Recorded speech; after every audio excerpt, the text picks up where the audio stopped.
ಹಿಂದಿನ ಕ್ಲಾಸ್ನಲ್ಲಿ ನಾವು ಲಿಂಗಗಳ ಬಗ್ಗೆ ಸಂಪೂರ್ಣವಾದ ಮಾಹಿತಿಯನ್ನು ತಿಳಿದುಕೊಂಡಿದ್ದೇವೆ. ಇಂದಿನ ಕ್ಲಾಸ್ನಲ್ಲಿ ನಾವು ಕಾಲಗಳ ಬಗ್ಗೆ ಸಂಪೂರ್ಣವಾದ ಮಾಹಿತಿಯನ್ನು ತಿಳಿದುಕೊಳ್ಳೋಣ. ಕಾಲಗಳು, ಹೌದಾ? ಕಾಲ ಎಂದರೆ ಕರ್ತೃವಿನ ಕ್ರಿಯೆಯು ಸೂಚಿಸುವಂತಹ ಕೆಲಸಗಳಿಗೆ ನಾವೇನೆಂದು ಕರೆಯುತ್ತೇವೆ? ಕಾಲಗಳು. ಕರ್ತೃವು ಯಾವ ಸಮಯದಲ್ಲಿ ಕ್ರಿಯೆ ಮುಗಿದಿದೆ ಅಥವಾ ನಡೀತಾ ಇದೆ, ನಡೆಯಬಹುದು ಎನ್ನುವಂತಹ ಹಲವಾರು ಪ್ರಶ್ನೆಗಳಿಗೆ ಉತ್ತರ ಈ ಕಾಲದಲ್ಲಿ ಕಂಡು ಬರುತ್ತವೆ. ಕಾಲಗಳಲ್ಲಿ ಒಟ್ಟು ಎಷ್ಟು ಪ್ರಕಾರಗಳು ಎಂದರೆ 3 ಪ್ರಕಾರಗಳು. ಮೊದಲನೆಯದು ಭೂತಕಾಲ. ಭೂತಕಾಲ ಎಂದರೇನು? ಹೌದಾ? ಭೂತಕಾಲ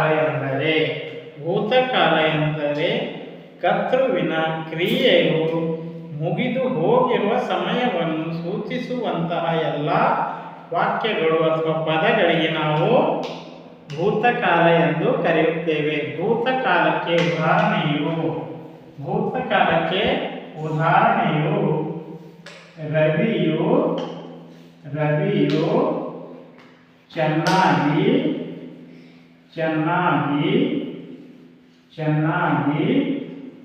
ಓದುತ್ತಿದ್ದನು. ರವಿ ಎನ್ನುವಂತಿದ್ದನು ಮೊದಲ ಚೆನ್ನಾಗಿ ಓದುತ್ತಿದ್ದನು. ಹೌದಾ? ಈ ಕ್ರಿಯೆ ಏನು ಸೂಚಿಸುತ್ತದೆ ಅಂದ್ರೆ ರವಿಯು ಚೆನ್ನಾಗಿ ಓದುತ್ತಿದ್ದನು. ಹಾಗಾದ್ರೆ ಪ್ರಸ್ತುತ ಓದ್ತಾನೋ ಬಿಡ್ತಾನೋ ಅದು ಗೊತ್ತಿಲ್ಲ, ಆದರೆ ರವಿಯು ಚೆನ್ನಾಗಿ ಓದುತ್ತಿದ್ದನು ಎನ್ನುವಂತಹ ಕಾಲ ಯಾವ ಕ್ರಿಯೆಯಲ್ಲಿದೆ ಅಂದರೆ ಭೂತಕಾಲ. ಇದಕ್ಕೆ ಇನ್ನೊಂದು ಉದಾಹರಣೆ ನೋಡ್ರ, ಸುರೇಶನು ಚೆನ್ನಾಗಿ ಕುಣಿಯುತ್ತಿದ್ದನು. ಹೌದಾ? ಮತ್ತೆ ಯುವರಾಜ್ ಅವರು ಅತ್ಯುನ್ನತ ಕ್ರಿಕೆಟಿಗರಾಗಿದ್ದರು. ಇವೆಲ್ಲ ಉದಾಹರಣೆಗಳು ಭೂತಕಾಲಕ್ಕೆ ಉದಾಹರಣೆಯಾಗಿವೆ. ನೆಕ್ಸ್ಟ್ ಎರಡನೇ ಕಾಲ ಯಾವಪ್ಪ ಎಂದರೆ ವರ್ತಮಾನ ಕಾಲ. ವರ್ತಮಾನ ಕಾಲ ಎಂದರೆ ಪ್ರಸ್ತುತ ನಡೆಯುತ್ತಿರುವ ಕ್ರಿಯೆಯನ್ನು ಸೂಚಿಸುವಂತಹ ಕಾಲಗಳಿಗೆ ನಾವು ವರ್ತಮಾನ ಕಾಲ ಎಂದು ಕರೆಯುತ್ತೇವೆ. ವರ್ತಮಾನ ಕಾಲಗಳಿಗೆ ಬೆಸ್ಟ್ ಉದಾಹರಣೆ ಎಂದರೆ ರವಿಯು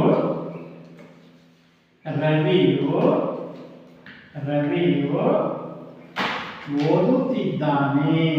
ರವಿ ಎನ್ನುವಂತನ ಓದುತ್ತಿದ್ದಾನೆ. ಹೌದಾ? ರವಿಯು ಪ್ರಸ್ತುತ ಓದುತ್ತಿದ್ದಾನೆ ಅಥವಾ ರವಿಯು ಓದುತ್ತಿದ್ದಾನೆ. ರವಿಯು ಚೆನ್ನಾಗಿ ಕುಣಿಯುತ್ತಿದ್ದಾನೆ. ರವಿಯು ತುಂಬ ಚೆನ್ನಾಗಿ ಬರೆಯುತ್ತಿದ್ದಾನೆ. ಹೌದಾ? ಯುವರಾಜನು ಪ್ರಸ್ತುತವಾಗಿ ತುಂಬ ಚೆನ್ನಾಗಿ ಬರೆಯುತ್ತಿದ್ದಾನೆ. ಇಂತಹ ಎಲ್ಲ ಪದಗಳು ಪ್ರಸ್ತುತ, ಓದುತ್ತಿದ್ದಾನೆ, ಕುಣಿಯುತ್ತಿದ್ದಾನೆ, ಬರೆಯುತ್ತಿದ್ದಾಳೆ, ಇಂತಹ ಎಲ್ಲ ಪದಗಳು ಯಾವ ಕಾಲವನ್ನು ಸೂಚಿಸುತ್ತವೆ? ವರ್ತಮಾನ ಕಾಲವನ್ನು ಸೂಚಿಸುತ್ತವೆ. ಇನ್ನೇ ಕಾಲಗಳಲ್ಲಿ 3ನೇ ಕಾಲ ಭವಿಷ್ಯತ್ ಕಾಲ. ಭವಿಷ್ಯತ್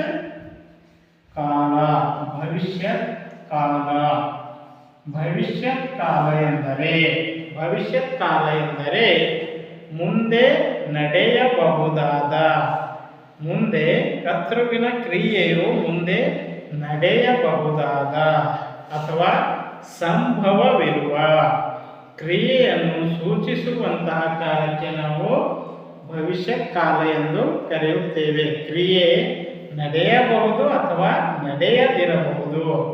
ಇಂತಹ ಕಾಲಕ್ಕೆ ನಾವು ಭವಿಷ್ಯತ್ ಕಾಲ ಎಂದು ಕರೆಯುತ್ತೇವೆ. ಭವಿಷ್ಯತ್ ಕಾಲಕ್ಕೆ ಉದಾಹರಣೆ ನೋಡಿದಾಗ ರವಿಯು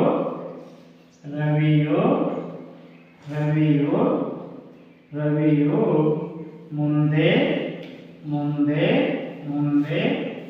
ಶಿಕ್ಷಕನಾಗಬಹುದು. ಹೌದಾ? ಶಿಕ್ಷಕನಾಗಬಹುದು.